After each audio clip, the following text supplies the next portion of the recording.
Yogendra Kumar police आयुक्त प्रयागराज, ऐसा बताया है हमको लोगों ने। सही है कि नहीं पता नहीं। ये जो व्यक्ति है यही सबसे ज्यादा हठधर्मी वहां पर था। एक सन्यासी के लिए, एक संत के लिए धर्म और राष्ट्र से बढ़कर के कुछ नहीं हो सकता। किसी भी साधु संत का अपमान होगा और अगर कोई सरकार करेगी तो उसके खिलाफ खड़े होंगे। 2027 का चुनाव जैसे जैसे करीब आ रहा है, वैसे वैसे यूपी की फिजा भी बदलती नजर आ रही है। विधानसभा चुनाव के अब महज 1 साल से भी कम का वक्त बचा है। ऐसे में तमाम राजनीतिक दल अपने अपने खेमों को मजबूत करते हुए दिख रही है। लगातार कोई मंदिर जा रहा है तो कोई किसी के घर जा रहा है, कोई किसी को समर्थन कर रहा है तो कोई किसी पर कटाक्ष कर रहा है। लेकिन इसी बीच अब माघ मेले में शंकराचार्य अविमुक्तेश्वरानंद विवाद ने अब राजनीतिक रंग ले लिया है। खुलकर अब इस मामले में एक तरफ जहां सपा मुखिया अखिलेश यादव आ गए हैं, तो वहीं दूसरी तरफ यूपी के मुखिया योगी आदित्यनाथ आ गए हैं, जहां दोनों ही अपने अपने तरीके से एक दूसरे पर कटाक्ष कर रहे हैं।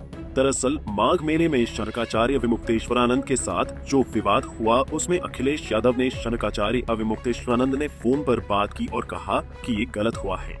इतना ही नहीं, आज उन्होंने एक कार्यक्रम में पहुंचे जहां अखिलेश ने खुलकर शंकराचार्य अविमुक्तेश्वरानंद का समर्थन किया और कहा कि किसी भी साधु संत का अपमान होगा और कोई भी सरकार करेगी तो उसके खिलाफ खड़े होंगे, क्योंकि ये साधु संतों का अपमान है। किसी भी साधु संत का अपमान होगा और अगर कोई सरकार करेगी तो उसके खिलाफ खड़े होंगे। अखिलेश के इस बयान को जहां राजनीतिक गलियारों में शंकराचार्य अविमुक्तेश्वरानंद का समर्थन माना गया, तो वहीं दूसरी तरफ अब यूपी के मुखिया योगी आदित्यनाथ ने हरियाणा के एक कार्यक्रम में खुलकर कहा कि ऐसे तमाम कालनेमी होंगे जो धर्म की आड़ में सनातन धर्म को कमजोर करने की साजिश रच रहे होंगे।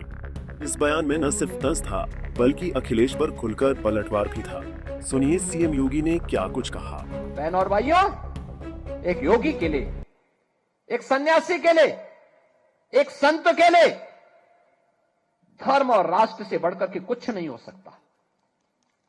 यही उसके जीवन का ध्येय होना चाहिए। उसकी व्यक्तिगत प्रॉपर्टी कुछ नहीं होती, धर्म ही उसकी प्रॉपर्टी है, राष्ट्र ही उसका स्वाभिमान है। अगर कोई राष्ट्रीय स्वाभिमान को चुनौती देता है तो हमें खुल करके उसके सामने आकर के खड़ा हो जाना चाहिए, उसकी चुनौती का मुकाबला करने के लिए खड़ा होना चाहिए।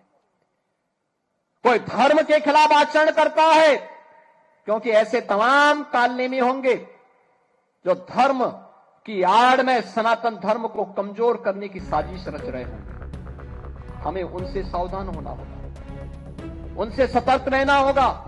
माघ मेले से शुरू हुआ ये विवाद अब 2027 की सियासी रणभूमि में पहुंच चुका है, जहां साधु संत, सनातन और सत्ता तीनों आमने सामने खड़े नजर आ रहे हैं। अब सवाल ये है कि शंकराचार्य अविमुक्तेश्वरानंद का मुद्दा आस्था की लड़ाई बनेगा या चुनावी रणनीति का हथियार। इसका फैसला आने वाले दिनों में यूपी की राजनीति तय करेगी। पंजाब केसरी टीवी के लिए लखनऊ से अश्वनी सिंह की रिपोर्ट।